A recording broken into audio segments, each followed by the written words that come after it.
What if I told you that 80% of your trading failures have nothing to do with your strategy? In my years of trading, I've discovered that psychology is the difference between consistent profit and constant losses. Today, I'm sharing the mental framework that transformed my trading results. Hey everyone, Forex here, and if you're looking for straightforward, no-nonsense strategies to build your financial future, you are in the right place. Whether smart trading, side hustles, or online business opportunities, I break down complex concepts into simple, actionable steps that work for both beginners and experienced entrepreneurs. And before we dive in, make sure to hit that subscribe button and notification bell so you never miss out on these valuable insights. If you are new here, drop a like and share this video. Someone in your cycle might need exactly what we are covering today.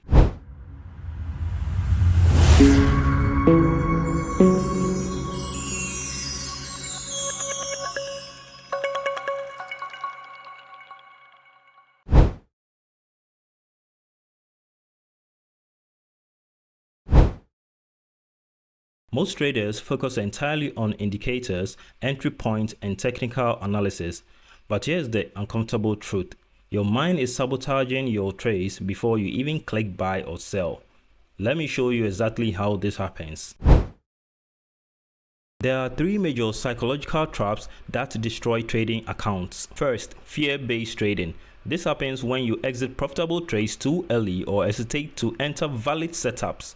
I used to constantly take small profits while letting losses run. Second, revenge trading. After a loss, you immediately jump back in with a larger position sizes, trying to win back what you lost. This compounds losses rapidly. Third, confirmation bias. You only see chart patterns that confirm what you want to happen, ignoring clear warning signs. Now let's talk solutions. I have developed a 4-step mental framework that I use before every single trade. Step 1. Emotional check-in.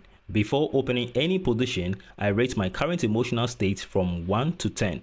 If I am above a 7 in either excitement or anxiety, I wait. Step 2. Pre-trade plan. I write down my exact entry, stop loss, take profit, and maximum risk percentage before I open the charts. Step 3. Scenario planning. I visualize 3 possible outcomes: winning big, small win, and losing. I mentally accept all 3 as equally valid possibilities. Step 4. Post-trade journaling. Win or lose, I document what happened and what I was feeling, creating a psychological database over time. Let me show you how this works with 2 real trades from my own account. In this first example, I remember a time when I had a streak of 3 consecutive winning trades. I was feeling invincible and my confidence was sky high. I decided to increase my position size for the next trade, thinking I was on a roll. But as you can probably guess, that trade didn't go in my favor. I ended up losing and it resulted in a significant drawdown. Looking back, I realized that I fell victim to overconfidence bias. My winning streak had made me complacent and took on more risks than I should have. The second experience I want to share is when I suffered a significant loss in a trade. I was feeling anxious and fearful, and it made me extremely cautious in my subsequent trades.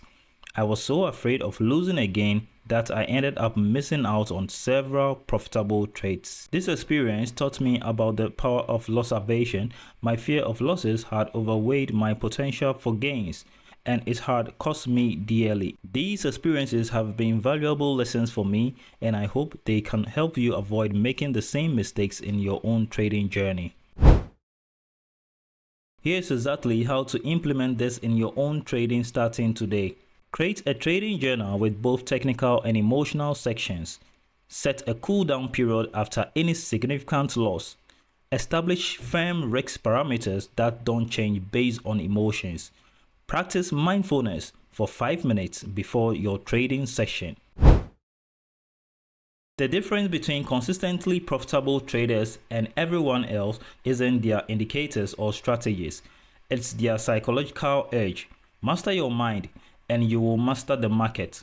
If you found this valuable, hit subscribe for more practical trading psychology tips every week. Drop a comment with your biggest psychological trading challenge and I'll personally respond with a specific advice. Until next time, trade mindfully.